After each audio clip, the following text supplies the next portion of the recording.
Hello everyone. In this video, I'll guide you through fixing the secure boot of this device could not be verified error in Valorant. This frustrating Vanguard block usually happens when your BIOS security keys are out of sync or outdated.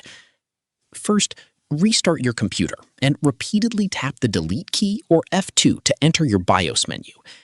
Navigate over to the Boot or Security Settings tab and look for the Secure Boot configuration options. If Secure Boot is currently disabled, turn it on right now. If it is already enabled, change the Secure Boot mode from Standard over to Custom. Click the option to reset or install default factory keys, and then switch the mode directly back to Standard. Next, find your TPM settings.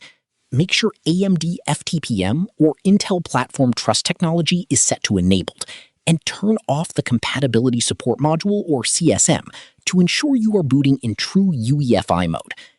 Press F10 to save your changes and reboot your PC into Windows. Finally, click your system tray, right-click the Riot Vanguard icon, select Exit, and then launch Valorant as an administrator to force a clean security verification check.